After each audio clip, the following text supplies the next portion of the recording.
another episode of Pink Perspectives, powered by the Pink Table Talk. I'm your host, Dana Johnson, and joining me today for the conversation is Kathleen Harris. Thank you for joining me today. Thank you for inviting me. A little bit of a backstory of how Kathleen and I have grown to know each other is that we both serve in the policy committee for the Wisconsin Breast Cancer Coalition. And at her invitation, I accepted the role as the team lead and a participant for the National Breast Cancer Coalition. I deem her as kind of like my eyes and ears and just someone who graciously kind of mentored me into the next level of my advocacy. So I thank you for that. You're welcome. You're welcome. We have shared many stories behind the scenes, and now we're excited to be able to bring the conversation to you. So, Kathleen, we'll begin with, if you could just tell me a little bit about your background and your involvement from a professional standpoint on your advocacy with breast cancer organizations. Okay, so you would like me to talk a little bit about my role? Yes. On the national level and on the state level. Correct. So I've actually been an advocate for with the National Breast Cancer Coalition, which is based in Washington, D.C.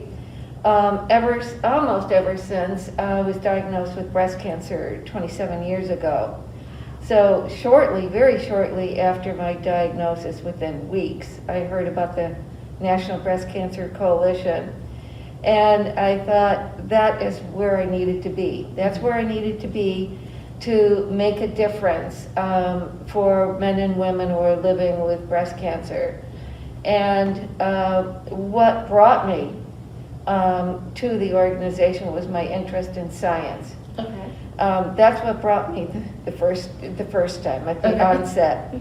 And I learned early on that breast cancer was chronically underfunded. Now that is back 27 years ago. That's not the case today. So I decided the place for me to do the most, to give back to the breast cancer community and for those who helped me along the way. So that's how I got started. That's what motivated me. And I got very involved in the advocacy part along with the research in getting money for breast cancer research. And that was one of the first things we did. And we also got involved with it on the local level. Okay. So that's what pulled me in, and that's how I got started. And I've been doing it ever since. Awesome. So you spoke a little bit about the local level, and you and I share that experience as well. I'm a little over a decade now in with the Wisconsin Breast Cancer Coalition. So I'd like to know if you can just let them know, for people who may be joining us from across the country or people in the state of Wisconsin that may not know what takes place every April in Madison. If you could just kind of elaborate a little bit about that and the work that we do. Well, that event, it's called State Advocacy Day, and it's held in Madison. There could be anywhere from 10 people, 10 advocates, to 20. It varies. It could even be more than 20. And meetings are set up with the legislators to talk about whatever issue is important to advocates at that time. That would be something that the Wisconsin state legislature could act on. So first it's educating them, and then it eventually goes to hopefully a bill, a piece of legislation. So that's an all-day event. And in many respects, you can probably say some additional things about the State Advocacy Day because you've been several times, I believe. Yes.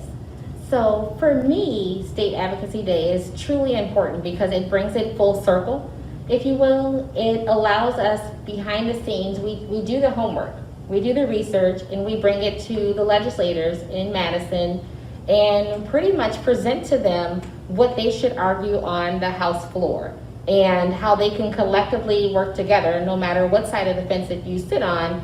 In some way, form, or fashion, they may have 6 degrees of separation where you know someone in your family or a friend who's been diagnosed with breast cancer, or they may be even a champion themselves as an advocate and wanted to learn a little bit more. So we provide them with the essential education component, and then they take it to the state and put it through, hopefully. Yes. That's the big part. It's the hopeful part. And this takes place again every April in Madison at Capitol Hill.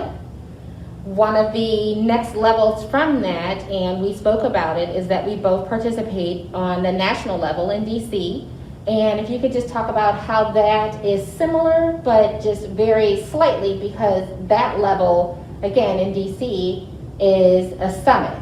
So if you could speak a little bit briefly about that. So every year, the National Breast Cancer Coalition has a summit or conference that is about 5 days long. And it features nationally known researchers and even some international researchers that present on their, whatever it is they're studying. And you even get a chance to interact with these researchers, which is pretty fabulous thing to do if you're interested in research and learn about the research that they do. It's very exciting to be able to talk to them. So that is something that takes place usually in the spring every year. Of course, this year it was a virtual summit. Exactly. And the last day of the summit is actually a lobby day. So that's when the advocates go on Capitol Hill. In our case, we make visits to the Wisconsin legislators, the representatives, and the senators. Exactly. So we do have to make appointments ahead of time, and we have to make them all more or less consecutive to get them all in one day. That's a bit tricky. And it's a very, very interesting event.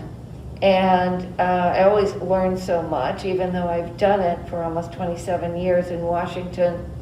It's one of the most powerful experiences that Understanding the power of social media and the way of being able to see what's on the front lines was wonderful. And I look forward to seeing their tweets and having them see mine and just following and just becoming educated still now that we are into the new year and still knowing what's going on behind the scenes in their prospective states. The other thing is that we also networked with advocates from across the country. So not only did our state have representation, but there are advocates from all over the country. So knowing what's going on in various states and finding out how they're working together to be able to bring awareness for breast cancer was amazing to me too. I had looked forward to participating this year. I was pegged as a team leader, but with the pandemic that was put to bed, so to speak, but Kathleen just informed me as of recently that that opportunity has presented itself again for 2021, and I look forward to being able to pay it forward to the next advocates who will come to DC with us. So it's a great experience. So thank you for opening that door. all right. So now we'll talk a little bit about your support system, the caregivers who are in your life, your family, friends, etc. And a critical part in your journey with breast cancer, can you just elaborate a little bit about just how they were supportive to you? Well, actually, I was diagnosed 27 years ago, But my journey began years before that because I was high risk. And so I was very closely monitored for really a number of years. And so that brought me right into the breast cancer community, so to speak, and with the doctors and everybody that's involved there. So I had a benign disease. I had numerous benign tumors, biopsies, until the very last one, where I was diagnosed with the cancer. So I had, in a way, I kind of was experiencing the cancer before I actually was diagnosed with it. So it wasn't a surprise, but it was a shock. And when you hear the words, you have cancer, it does shock you. And so I found that it did affect me much more than I thought it would. So, of course, my family. Yes. My family was the primary support. Back then, 27 years ago, women didn't talk about it. You simply didn't talk about it. So even some of my closest friends didn't know. So, but my family and the closest of friends were there, which meant a whole lot to me. When I was diagnosed, most of my children, I have 5 children, most of them were in college at that time or just recently graduated. So, but they came all in. They flew in, they took turns so that somebody was always with me. My husband was there, of course. So that was very special. That was really very special. So that's what got me, that was my strongest support system. And I don't think I could have gone through it without them. Awesome. Thank you for sharing that. That's amazing that you were able to, they were able to be there in that capacity with you, and within the different experiences that they were having within their lives, but they knew collectively to come together to support you. It says a lot. If we could now kind of shift gears and talk a little bit about what you see as if we were speaking to someone who may be listening who is recently diagnosed or is currently in remission. What perspective that you would give in order to just kind of aid them through their journey? Well, one of the first things I would say that as difficult as it is for you to go through this journey, you will make it. You will succeed, as difficult as it may be. So I think that's always encouraging when people know that there is someone else who was diagnosed with the disease. And I, for 27 years, I have people who are newly diagnosed come to me and say to me, "Oh, that's such a relief to know, that someone survives that long." So, so that's one of the things, to give them hope, and I hope it gives them strength. I thought about this, and so one of them, of course, is to reach out to your family and friends, and reach out to them for help if you need it. Surround yourself with people, your family, your close friends. Have people around you that are positive, can give you positive vibes. So that is basically what I would tell a newly diagnosed person. Give yourself time to recover, and give yourself time for healing. Both, usually it's emotionally that you need that, and I found that was really important to me. Awesome. Thank you so much. I would like to thank my guest, Kathleen Harris, for joining me today for the conversation. Thank you for inviting me. It was my pleasure.